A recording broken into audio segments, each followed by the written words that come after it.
vamos lá.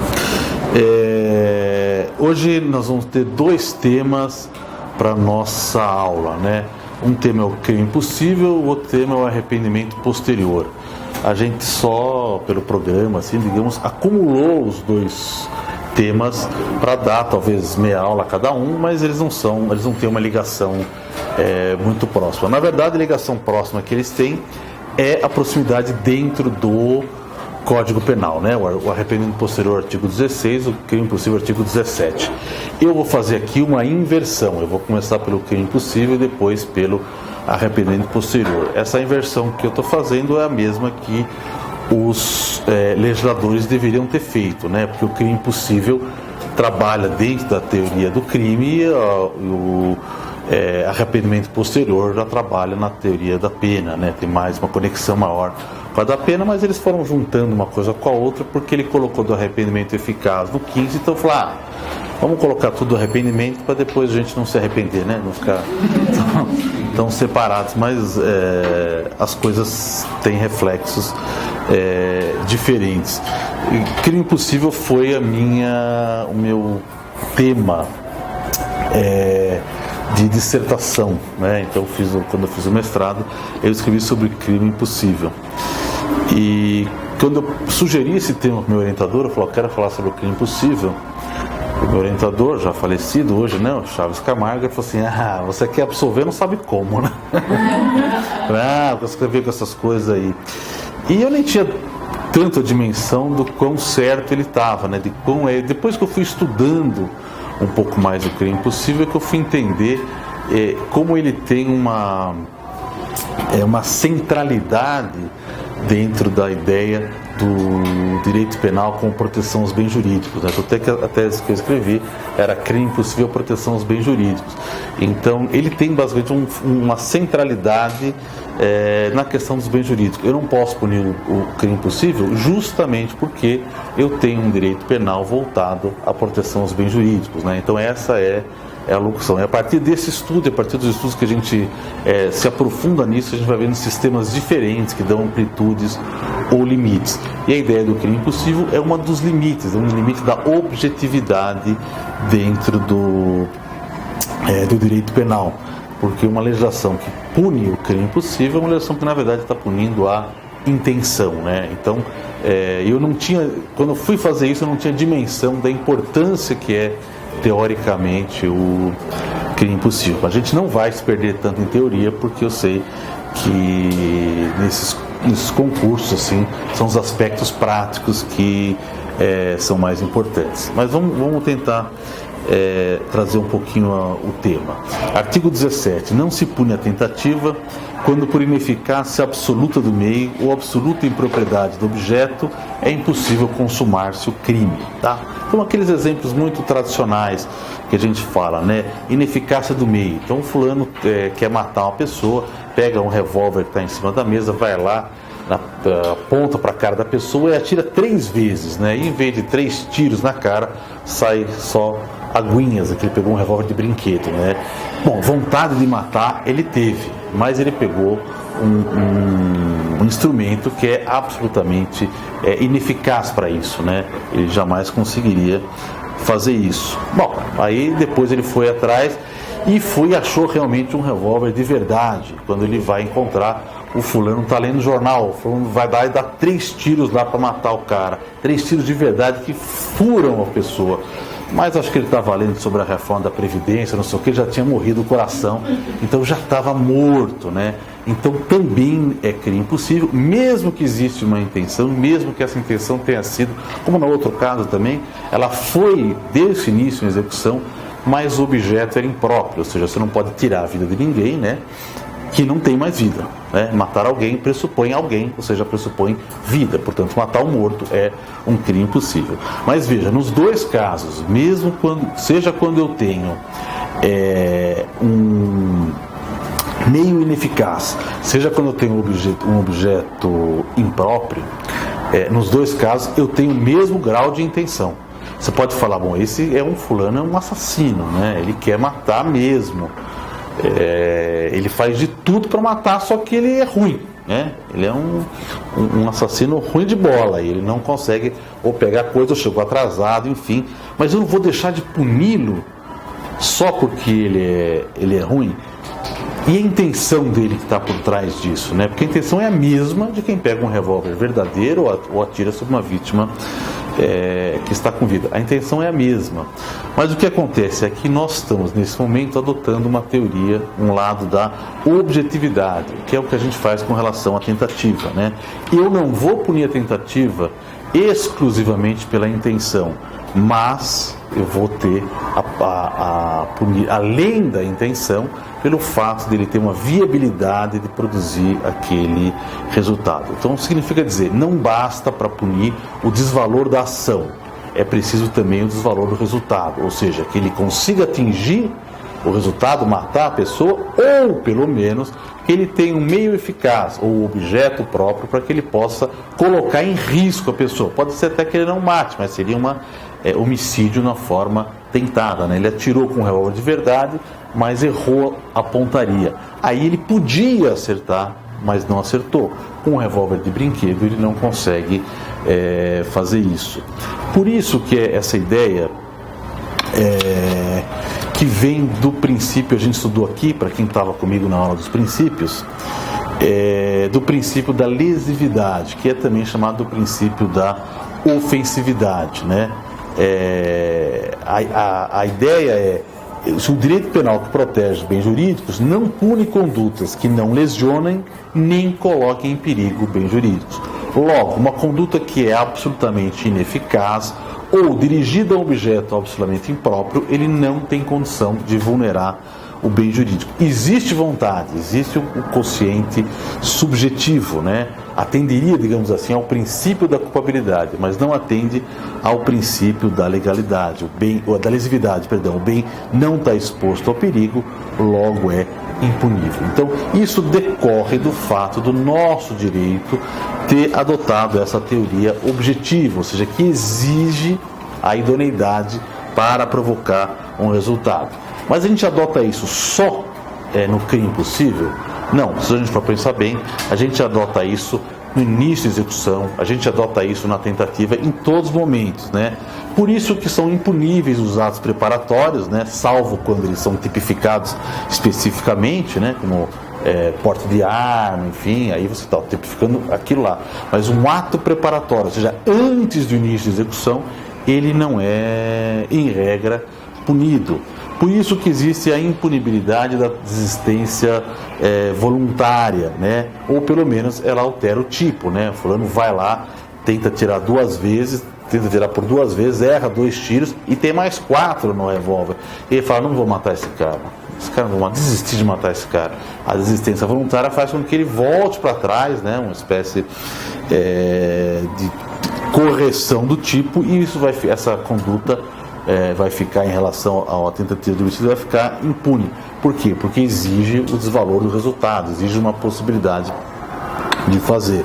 A impunibilidade do ajuste, a mesma coisa, né? Salvo quando é fixado especificamente a formação de quadrilha. Senão você ajusta as pessoas para cometer um crime e esse crime não se comete, nem sequer se inicia, você não vai ser punido. Não vou ser punido por um roubo, por ter planejado o roubo, a menos que eu tenha iniciado a execução do roubo. Tudo isso mostra, boa noite, a necessidade de um desvalor de resultado, ou seja, que você tem que colocar pelo menos o bem jurídico em perigo. E mesmo a redução da tentativa, né? Quando vamos ver no artigo 14, que fala da tentativa, a gente pode reduzir a tentativa entre 1/3 a 2/3, não é isso? E qual é o critério pelo qual nós vamos dividir, nós vamos apurar de 1/3 a 2/3 a redução da tentativa? O critério é a proximidade da consumação, né? Quer dizer, não é o critério de maior vontade. Ele teve mais dolo, mais vontade de matar. O critério é quanto mais ele se aproximou da consumação.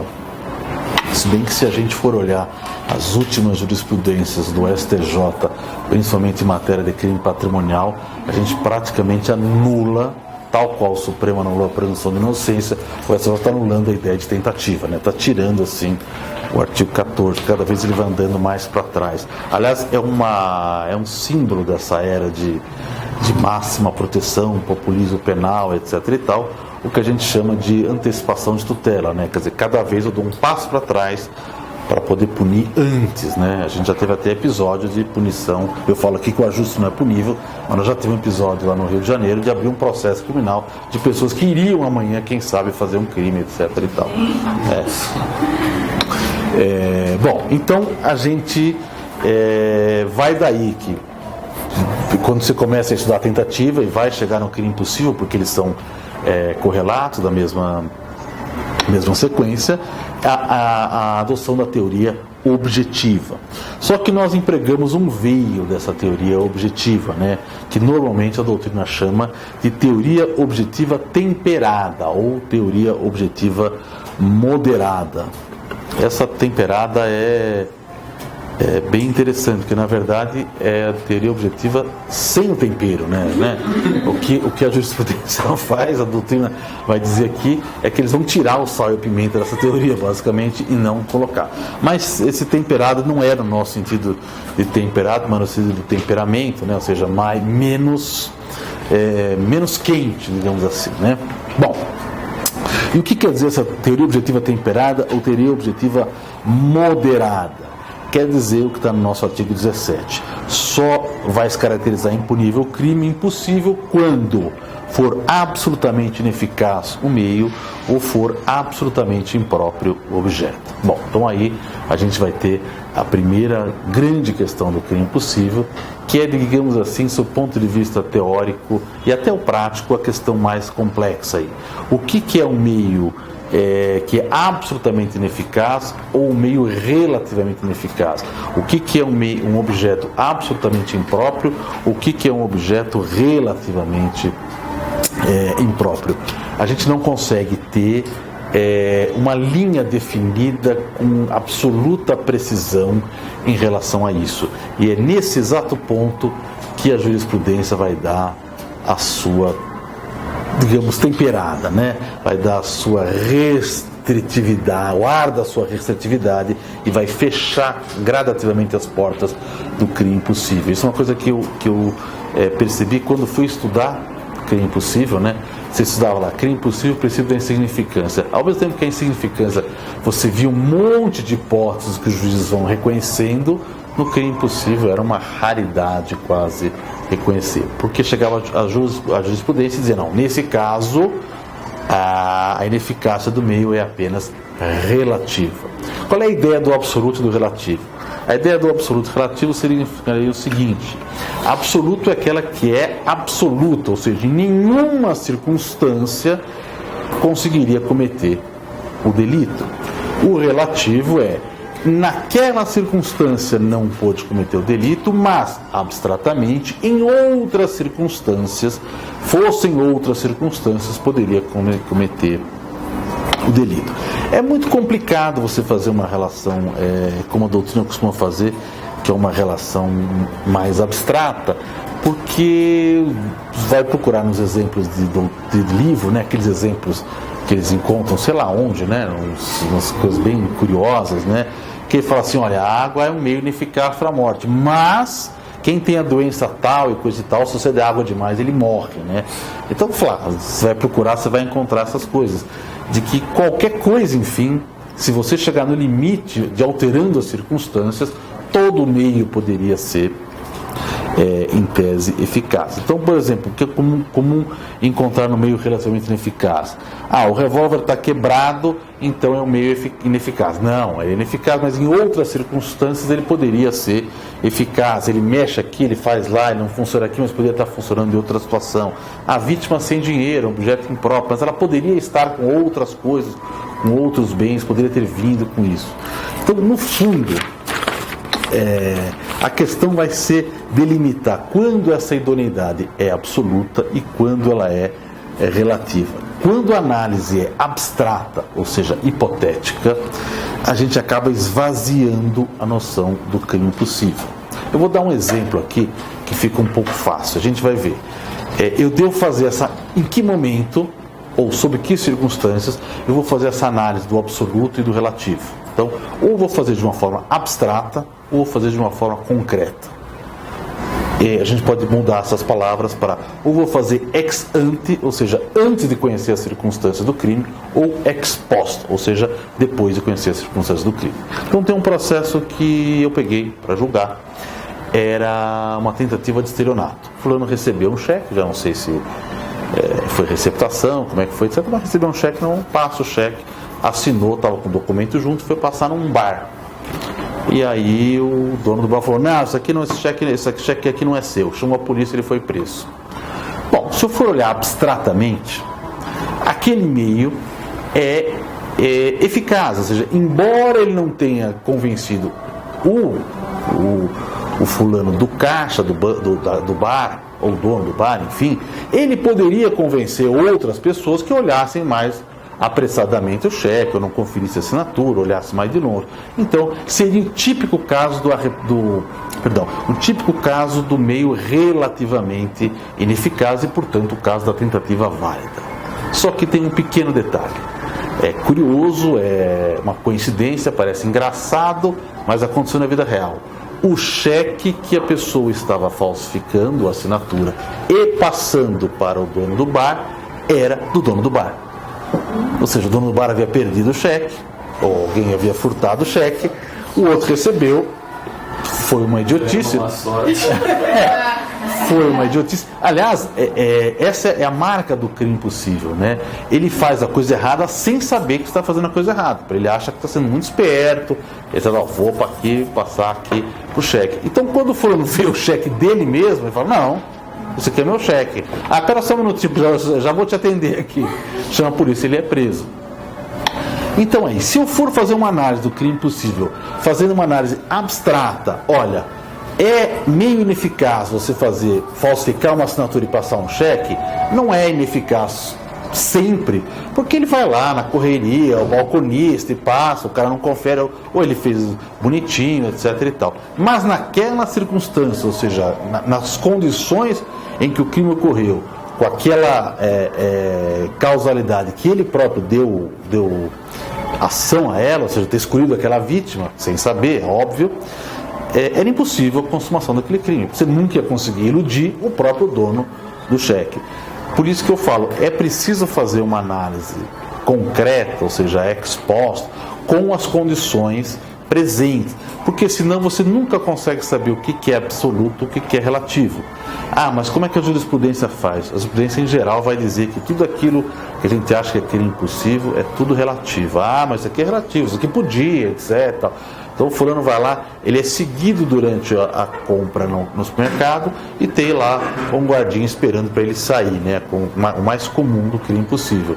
Aí na hora que ele vai sair, fala, deixa eu dar uma olhadinha na sua sacola, né? Aí o que é que falam algumas jurisprudências? Nesse momento ele podia ter fugido. Bom, mas ele inaugura outro curso causal, né? O meio já deixa de ser o meio à clandestinidade e passa a ser um meio ao arrebatamento, né? Você sai correndo. Se ele iniciar um outro curso causal, bom, aí nós vamos ver se ele for como é que chama aquele recordista lá? O Usain Bolt. Vai ser o crime possível do mesmo jeito. E se ele não for Usain Bolt, ele possivelmente que vai conseguir. Mas a questão é preciso ver qual é o plano do agente, quer dizer, qual o plano que ele colocou em execução, e se desde que ele começa a execução desse plano, já era natimorto, ou seja, não havia condições. Mas para isso, eu tenho que analisar as circunstâncias que estavam atuando naquele momento, porque senão eu corro o risco de fazer uma análise meramente abstrata, e o juiz tem que fazer uma análise concreta. Eu tenho que avaliar. O que nós estamos avaliando, na verdade? Nós estamos avaliando o perigo. Ele colocou em perigo o patrimônio ou não colocou em perigo o patrimônio? Certo? Se eu trabalhar pela ideia do abstrato, eu estaria dando ao juiz o direito de fazer um perigo abstrato. Olha, o seu ato é abstratamente perigoso para o patrimônio dele. E o juiz não tem, penso eu, é isso que eu defendi na minha dissertação, penso eu que o juiz não tem essa autonomia para criar, digamos assim, um crime de perigo abstrato, que é só o legislador que pode fazer. O que o juiz pode fazer é avaliar. Bom, esta conduta levou o perigo ao bem jurídico ou não levou perigo ao bem jurídico.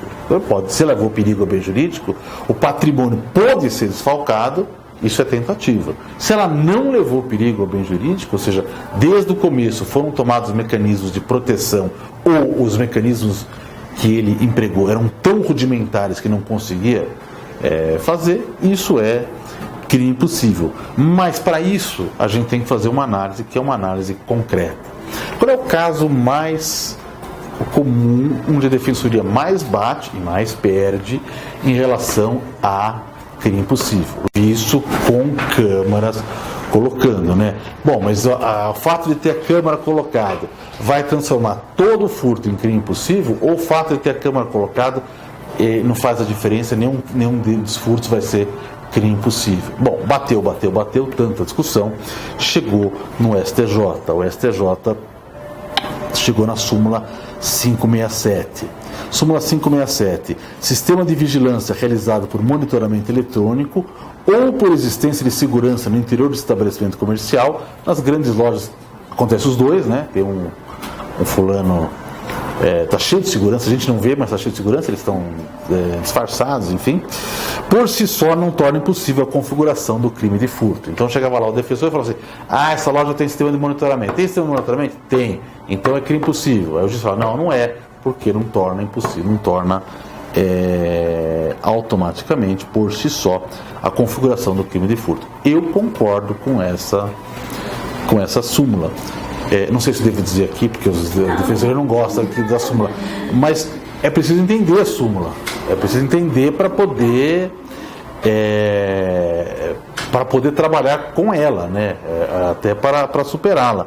O que a súmula diz é que a existência do monitoramento não torna a consumação impossível, o monitoramento ou o eletrônico ou por vigilantes, por si só. Quer dizer, o fato de haver um monitoramento não quer dizer que é impossível. E está certo dizer isso. Porque são muitas pessoas andando no supermercado e eles não conseguem monitorar todo mundo. Você pega aquele supermercado do Rio de Janeiro, como é que chama? Guanabara. Guanabara, supermercado, dia de... Como é que fala? Dia de aniversários. Eu não estou fazendo propaganda aqui, olha, não é propaganda, mas tem uns vídeos muito engraçados dentro do YouTube, né? O aniversário, uma multidão, ninguém consegue ver, olha, quem está pegando, quem não está pegando, quem está pagando, etc. e tal. Então não dá para dizer, olha, só o fato de vigilância, então significa que realmente o crime é impossível de se consumar. Não é verdade. Mas o fato de ter vigilância pode sim tornar o crime possível de se consumar. Eu peguei vários casos em que isso era absolutamente possível. Eu peguei um caso, fulano acabou de estrear o supermercado lá do Shopping Bourbon, esqueci o nome do supermercado gaúcho que tem lá, bonito supermercado, isso aqui. Bom, aí o pessoal vai lá, eu não frequento, não sei dizer sobre esse mercado. O pessoal vai, o fulano foi lá, maltrapilho, completamente dissociado das pessoas que estavam entrando naquele shopping. Bom, à custa disso, maltrapilho embriagado. À custa disso ele foi acompanhado o tempo todo. E aí eu costumava fazer muitas perguntas enquanto juiz. Como é que foi isso? Choveu? Vi. Ele estava andando, depois saiu, depois foi lá para o setor de tal, não sei o que tal. Depois eu passei para o outro que ficou vigiado. Ou seja, você consegue ver que ele foi vigiado desde o início. Ou às vezes ele fala para a câmara, ele está aqui, ó. O sistema está no lugar tal. Se existe essa vigilância concreta, começo, ele chega lá e antes de executar o furto, ele já é vigiado desde o início, que a jurisprudência chama de vigilância ab início, né, desde o começo, e o supermercado se prepara para evitar isso, então não tem como acontecer o furto. Então, a hipótese concreta não é pelo fato de ter vigilância, mas de ter vigilância e ser efetivamente vigiado. Quer ver quem é sempre vigiado? O furtador. Tem gente que vai no supermercado e furta. E às vezes o pessoal do supermercado sabe quem é. Já conhece. E porque acho que às vezes eles deixam passar, às vezes ficam meio na dúvida, às vezes não deu tempo de parar, etc e tal. O cara vai, passa. Aí o cara volta lá. Aí você vai perguntar pro vigilante e fala assim: isso aqui já furtou várias vezes no mercado. Crente que ele está dizendo uma coisa importante para a prova, né? Ele está arrebentando com a prova da acusação lá. Ele falou assim, não, a gente ficou de olho nele, porque ele já via várias vezes aqui nos mercados, então a gente falou, dessa vez ele não sai. Isso é o crime possível.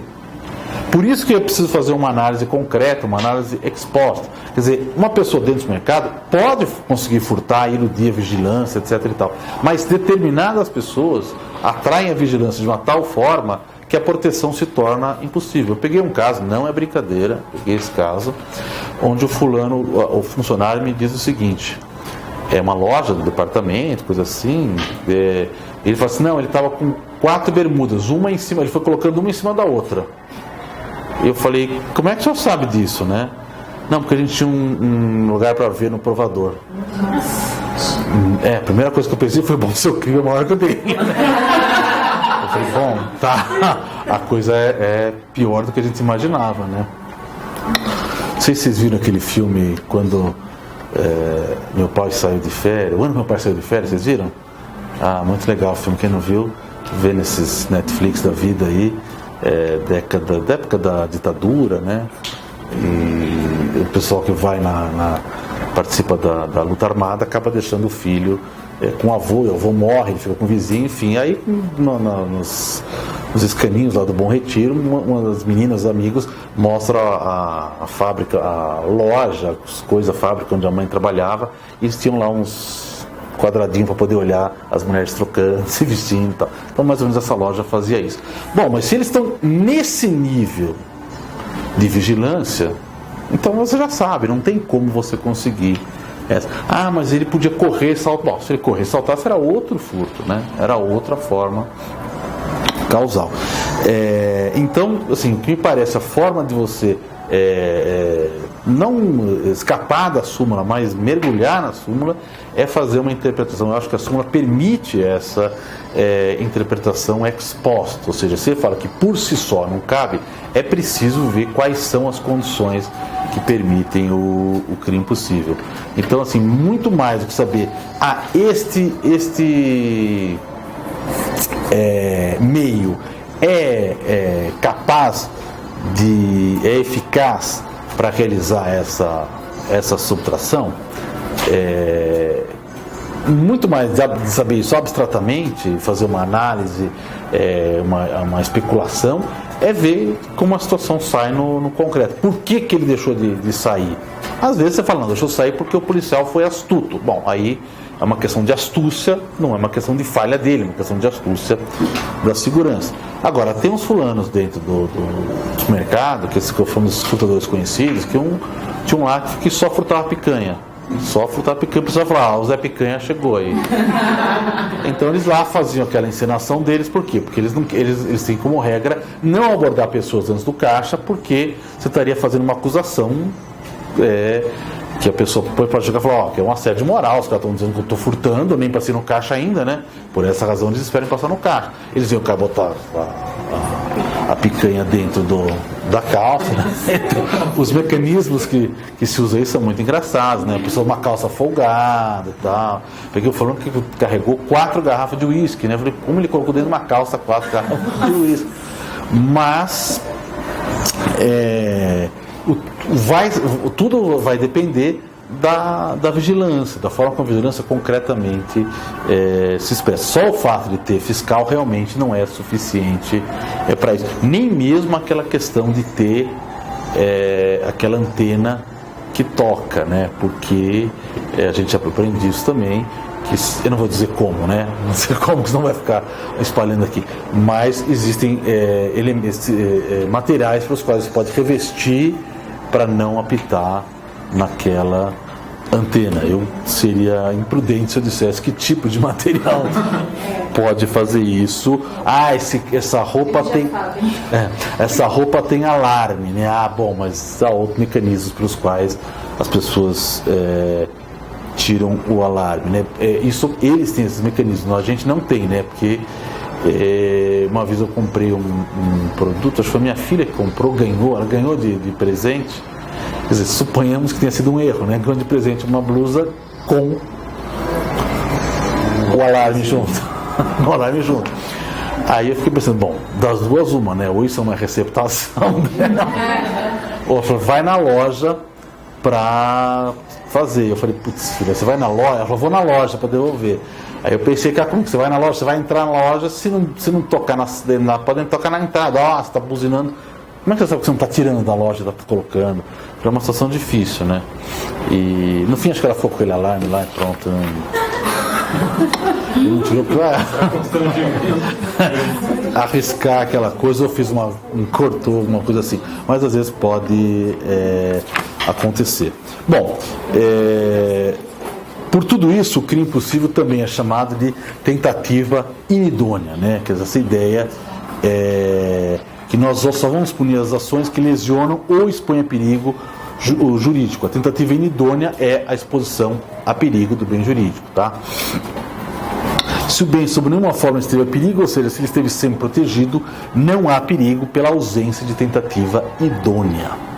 Bom, mas embora o crime possível seja, a gente pode dizer no artigo 17, vai estar lá, tentativa inidônea, a gente pode dizer que o crime possível é uma tradução da tentativa inidônea, a gente também vai encontrar crime possível aonde não tem tentativa, quer dizer, não é necessariamente a existência de tentativa que me obriga a ter o crime possível. Por exemplo, no uso do documento falso, né, que dificilmente você vai ter a tentativa ou a produção do documento falso, também é crime possível, mesmo que não esteja em discussão a realização de tentativa. Quando que o uso do documento falso ou a produção do documento falso, né, é um crime possível? Quando é uma falsidade grosseira, ou seja, incapaz de iludir. Então aí não é uma questão da tentativa, né? Não é quando você está tentado, você já consumou quando você está com o documento. Mas você vai usar o crime possível, acaba espelhando para o ordenamento essa ideia de idoneidade. Ele passa a ser um paradigma de idoneidade. Se não há idoneidade, não há capacidade de iludir, aquilo é crime possível, mesmo que não seja caso de tentativa. Então, um documento, isso é muito comum, né, nos processos criminais. O fulano está com a CNH falsa e você fala, isso aqui é falsidade grosseira, né, então não é crime possível. Então aí vai discutir o que é a falsidade grosseira. A falsidade grosseira seria qualquer pessoa olhando aquele documento é capaz de perceber que aquilo é um crime. Mas e o policial? Né?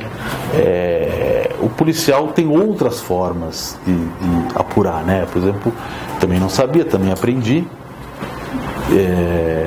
que numa carteira de habilitação, por exemplo, os números, a soma dos números tem que dar alguma coisa que eu não sei qual é. Então quando ele olha os números da carteira de habilitação, já sabe, essa carteira não é real, né? Tem algum tipo de falha. As pessoas só veem a parte formal da carteira, mas isso não é uma falsidade grosseira, porque só se ele estiver diante de um especialista consegue ver. A falsidade grosseira é aquela que, quando você pega, é muito comum, né? Pega o RG, faz assim com a tesoura, corta a fotografia, põe na tua fotografia, vai ficar sem o carimbo, vai ficar de cima para baixo, tal.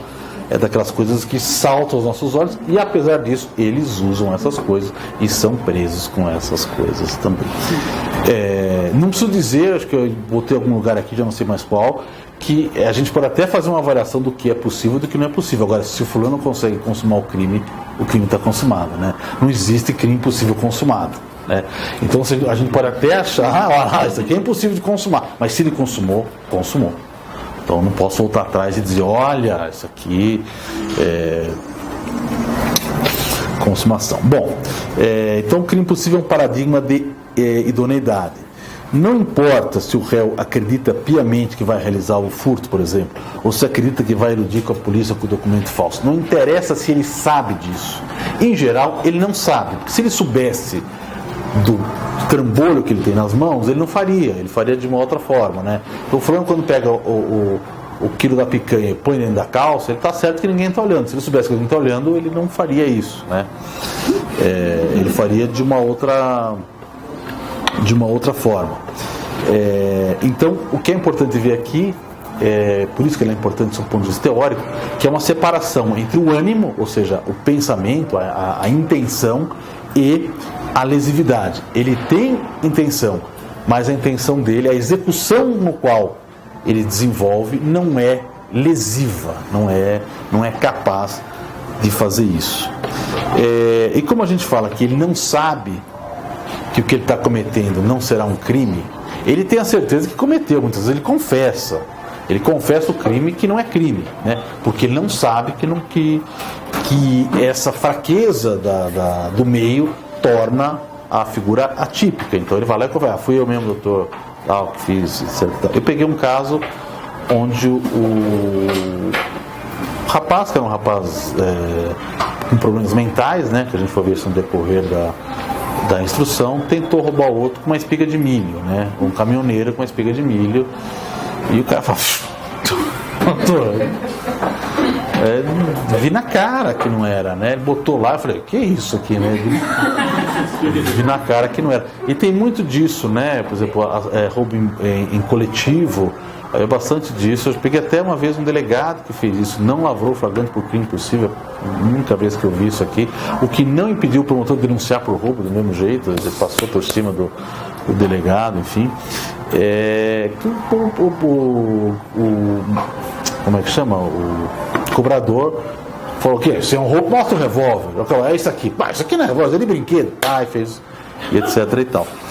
Mas é óbvio que em muitas situações, não sei se vocês viram, vocês não devem ter visto certamente, porque é um filme muito difícil de ver e muito antigo, que é um filme chamado do Woody Allen, O Assaltante Bem Trapalhão. Acho que ele trabalha no filme, acho que não é um filme dele. Não está na melhor fase do mundo para ver filmes do Woody Allen, mas acho que vale a pena para esse tipo é importante, que ele vai contando uma história, uma biografia, uma falsa biografia, né, de um ladrão, onde ele fala que ele foi escapar da cadeia com um revólver feito à base de sabão, mas naquele dia choveu, né? Então a coisa vai dissolver em plena ameaça. Isso às vezes acontece. Mas eu queria dizer que não é a mesma coisa que o crime putativo, né? Talvez essas coisas caiam às vezes em concurso, né?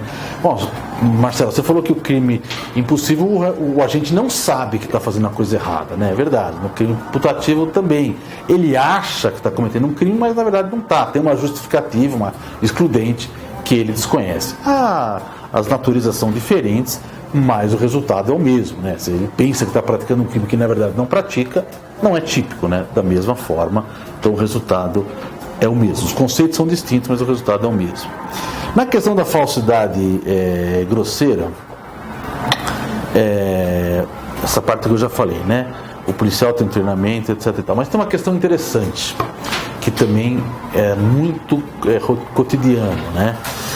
Que é o seguinte, o policial sabe ver o documento falso, ou pelo menos suspeitar, e tem mais elementos. Então, se o policial olha, não quer dizer que uma falsidade é grosseira. Ele fala, não é grosseira.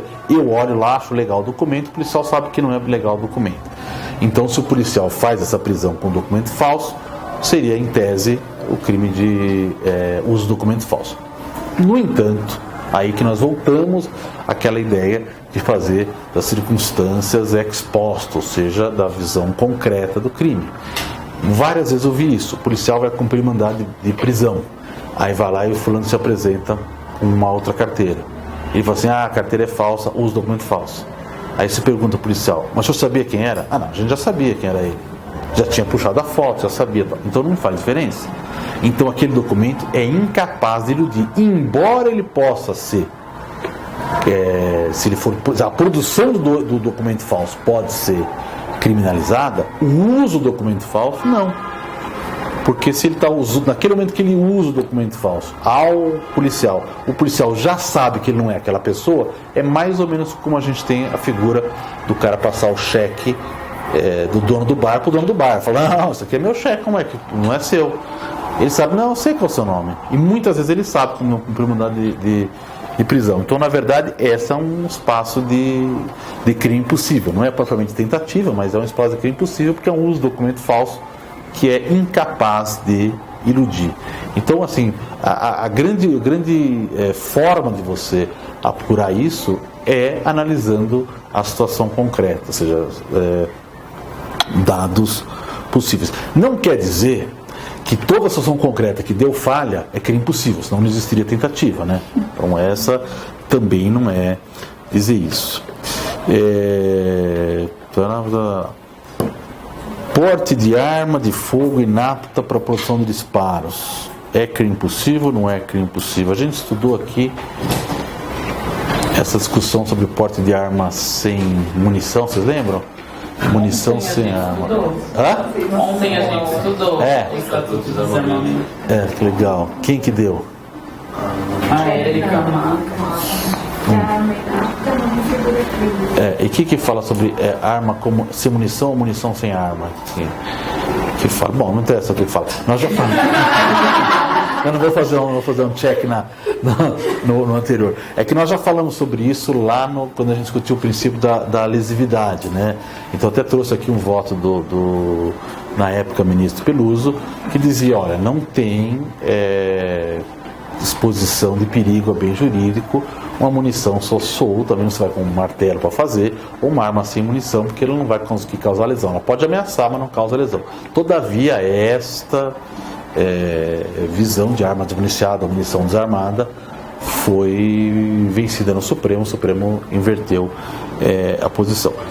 Diferente um pouco da porte de arma inapta, né? Se a arma é inapta para produção de disparos, ela é incapaz, sem lesividade, né? Ela é atípica para o crime possível. Mas certamente vocês vão encontrar bastante jurisprudência no sentido que ela é apenas relativamente idônea, porque você podia mexer com ela, enfim, ela podia funcionar e etc. e tal. Mas isso pelo menos a gente tem decisão do STJ no sentido de que é atípico, e atípico porque é crime possível. Crime de ensaio, vocês já ouviram falar em crime de ensaio? Ele já cai um pouco de moda isso. Quando eu estudei, o Nelson Gria gostava de falar muito disso, ele já estava morto também, não sou tão velho assim. Mas eu usava essa expressão crime de ensaio, né? E o ensaio que a gente vê de crime de ensaio, o exemplo que eu estudava na faculdade, assim, era o patrão suspeitando do funcionário, deixa algumas coisas à mostra para ver se o funcionário vai mexer e ao mesmo tempo bota uma câmera ou algum tipo de sistema, vai fazer a revista nele a hora que ele sair, de modo a não deixar o patrimônio dele em risco, né? Que hoje a gente pode chamar isso aqui de teste de fidelidade, né? E a gente brinca, eu falei isso, vocês riram, mas não é para rir, porque se dependesse do Ministério Público Federal, ou a depender do Ministério Público Federal, isso vira crime, né? Eles querem fazer um teste de fidelidade. A corrupção estava lá nas 10 medidas. Alguém poderá propor uma corrupção disfarçada, uma das coisas mais absurdas que eu já vi na minha vida, mas eles descobriram que isso existe em Hong Kong, enfim, então pode fazer isso, porque a gente quer testar a moral das pessoas, o que é um absurdo. Você imagina que você vai mexer com a cabeça de uma pessoa que vai ficar, não, devo ceder ou não devo ceder, vai saber o que vai acontecer com a vida dele, e depois, isso aqui ele não cede, fala, tá bom, olha que bom que não cedeu, ele pode ter, de repente a mulher separou dele, né? Você não cedeu, aí isso, tal. Ou seja, é brincar com a vida das pessoas, né? E brincar mesmo, por isso que chama o crime de ensaio, né? Quando você prepara uma situação, mas preserva o crime de acontecer. Ou seja, não vai acontecer o crime nessa situação, no entanto, você permite que a pessoa haja como se imaginasse que estivesse cometendo um crime. Esse é o crime de ensaio, ou ensaio de crime. Mas uma situação bem parecida com essa, que é um pouco mais próxima da jurisprudência, é a questão da súmula 145 do Supremo, né, que é o flagrante preparado. Isso, eu não sei agora se ainda tem bastante isso, tenho a impressão que essa prática já sumiu um pouco. Não há crime quando a preparação do flagrante pela polícia torna impossível a sua consumação, né? Era muito comum, quando eu comecei minha carreira, só se fazia prisão por tráfico de entorpecente com o flagrante preparado. Vinha lá o policial que se fazia passar por um usuário, ele ia lá e, não precisa fazer muita coisa, ele já fazia passar por usuário, ela falava, me dá alguma coisa, quando o cara dava alguma coisa, pumba, ele prendia. Bom, aí veio essa discussão, esta prisão é legal, e este crime aí ocorre, ou é um crime possível, porque existe a figura do agente provocador, é o agente policial que provoca o crime. A flagrante preparado não é crime. Mas por que eles usavam isso no tráfico de entorpecente? Porque o tráfico de entorpecente tem 18 condutas. Então, de fato, o vender não era crime. mas o trazer consigo para vender era crime. Então, portanto, você dizia, não, ele vai ser processado porque traz consigo, ou tem em depósito, ou guarda droga com a finalidade de oferecer a terceiros, ainda que gratuitamente. Então, na verdade, aquela encenação era apenas um mecanismo de obtenção de uma prova, de um indício de que ele estava com a intenção de vender. Aí tem duas coisas que a gente tem que observar. A primeira delas é o seguinte: é preciso ver se o agente provocador não provoca o crime. Por exemplo, eu já tive caso em que o agente provocador vai lá e fala, eu preciso de tanto de cocaína. E o fulano vai atrás da cocaína para comprar cocaína para vender para ele, já tem um vendedor. Nessas circunstâncias, ele fez todo um grande trabalho, supostamente de investigação, e descobriu um fulano que mexe com drogas. Não há dúvida nenhuma, mas a gente não pune as pessoas por elas serem traficantes, a gente pune as pessoas por elas traficarem, né? Então, só que ele propõe um acordo, olha, você me traz esse tanto de droga. Eu falo, não tenho isso aqui, né? Então ele vai comprar a droga, ou vai buscar a droga para trazer. Então o policial provocou essa. Ele não tinha antes a droga para fazer isso.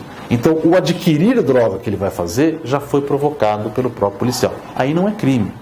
Aí é crime possível. Porque aí ele preparou esse flagrante. Só vai ser tráfico de entorpecente se ele já tivesse a droga pronta para isso. Ou, por exemplo, se o fulano está com a droga lá e o policial fala, dá um para mim aqui, vai. Tá bom, vai, pega aqui, quebra o crack e dá um para ele. Bom, você não dá para você saber se ele mantinha a droga para isso. Né? Porque se o policial mexeu com o espírito da pessoa e fez com que ele entregasse a droga, houve o agente provocador. E aí isso não é crime. Só vai ser crime. E a maior parte, eu falo só vai, mas a maior parte das prisões eram feitas e eram, digamos assim, regulares nesse sentido, porque as pessoas de fato já tinham a droga consigo e já faziam esse comércio. Porém, o promotor não pode bobear nesses casos. Ele não pode acusar o réu de vender. Se ele acusar de vender, é ato atípico, porque a venda foi provocada. O que não foi provocado, o crime permanente, é ter em depósito, trazer consigo, guardar. Isso já existia.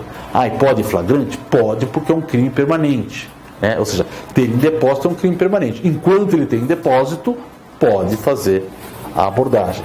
Tá? Então é isso que é um mecanismo que os policiais usavam bastante. Não tem usado muito, quer dizer, nos últimos anos que eu trabalhei, já não usava mais esse tipo de expediente, usava expediente de denúncia anônima, né? Que não dá para saber exatamente o quanto anônima é a denúncia. Mas veja, fala. Uma dúvida, então o crime de ensaio e o flagrante preparados são como se fossem espécies de crime impossível ou só tem o mesmo resultado como crime putativo? O flagrante preparado é crime impossível. Por quê? Não é crime quando a preparação do flagrante pela polícia torna impossível a sua consumação. Então, o que é? A doutrina, e a jurisprudência chegou nesse caminho, que dá isso, a consumação é impossível em razão da preparação. Logo, é crime impossível. Tá? O que abrange o crime de ensaio também. O que, na verdade, a diferença do crime de ensaio e do crime preparado é que o ensaio não é necessariamente feito pela polícia, né? É feito por outras pessoas. Na verdade, a preparação é um ensaio, né? Parece que está cometendo um crime, mas não está. Mas eu disse aqui que no caso do tráfico, o flagrante é legal. Por que o flagrante é legal se houve o agente provocador? Porque não é pelo vender, é pelo estar com a droga. Que é um crime permanente. Tá? E na corrupção? Então o fiscal pede dinheiro para você, olha, se você não pagar isso aqui, eu vou autuar a sua casa. Aí você fala, bom, tá bom, vou arrumar o dinheiro. Aí você arruma o dinheiro e fala assim, vou chamar a polícia. Fala, ó, tem um fiscal que está me cobrando o dinheiro aqui. Ele já exigiu o dinheiro. Ele vai lá, vamos montar um flagrante? Vamos montar um flagrante. Aí ele monta o flagrante para a pessoa, entre aspas, receber o dinheiro. Mas não vai receber porque o dinheiro não vai sair. Ou o dinheiro não é verdade, ou vai estar lá, vai estar câmeras, não sei o que e tal. Há um empresário que ficou muito famoso, acho que nos anos 90, porque ele fez um flagrante desse. O Ricardo Semler flagrou um fiscal, etc. e tal. Bom, legal. Só que a concussão, que era o crime no caso, né? Eu falei corrupção genérica, mas a concussão não é um crime permanente, é um crime instantâneo. Então, quando ele faz todo aquele carnaval, o crime já havia se consumado. Então, como você vai garantir a regularidade do flagrante? Aquele flagrante é ilegal. Não há situação de flagrância. Por quê? Quando a pessoa exigiu, olha, se você não der o dinheiro, isso eu vou autuar, eu vou interditar o seu estabelecimento. Pronto, ele consumou o crime. Ele não continua consumando. É nesse momento que ele consumou. Tá? Agora, consumação de corrupção parece que é um assunto extremamente delicado e está na ordem do dia, e parece que os juízes estão fugindo um pouco de discutir em que momento que a corrupção se consuma, né? Se é quando solicita, se é quando recebe, o que é recebe, etc. e tal. Então não parece ter sido um assunto relativamente fácil para os juízes discutirem hoje em dia. Mas nesse caso especificamente o que a gente tem é um crime já acontecido, uma representação, digamos assim, que mostra, que dá um flagra, né? Mas não é um prisão em flagra, não é um flagrante. Mas então toda vez que acontece isso, os juízes soltam, né? Não sei. Aí vocês aqui me falam, mas que não é. Não é.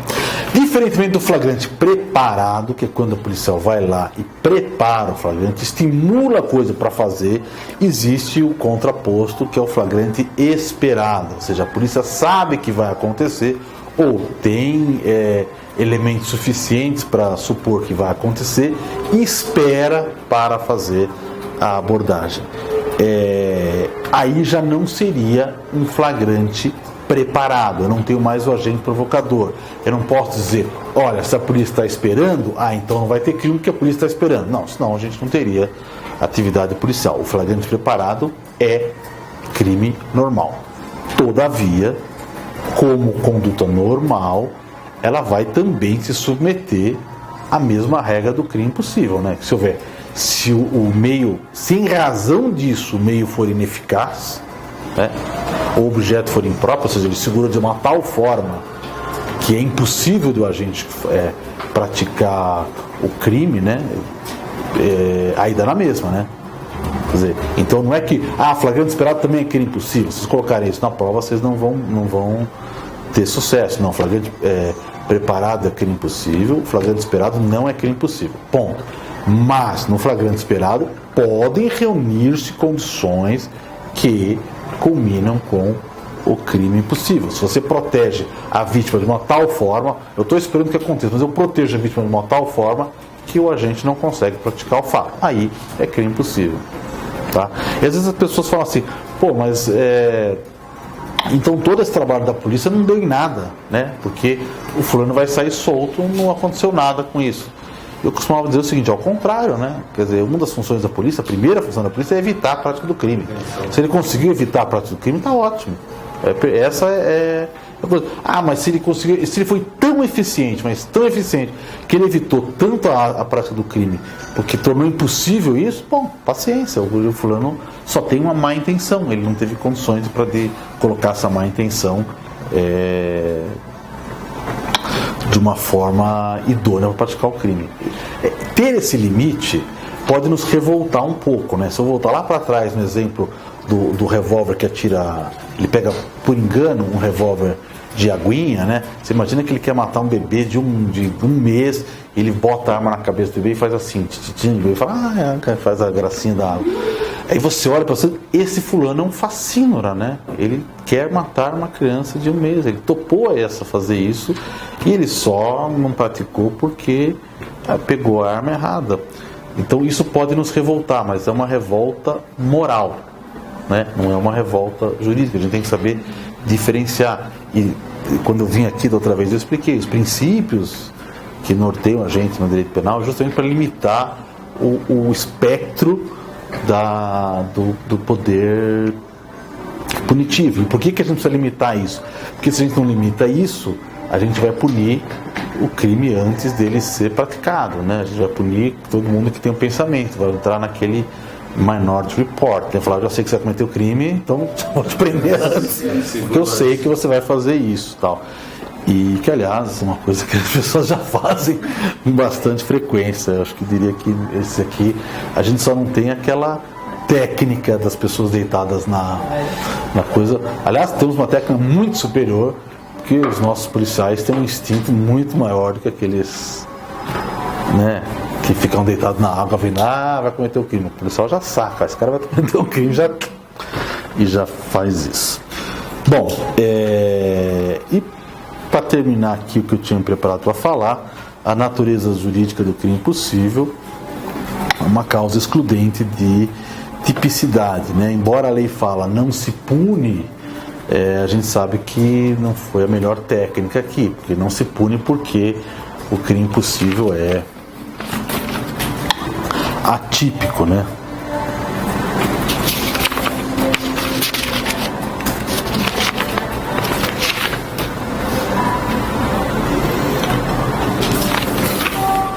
É mais ou menos isso. A gente vai fazer uma pausa aqui para começar o arrependimento posterior. Depois é isso?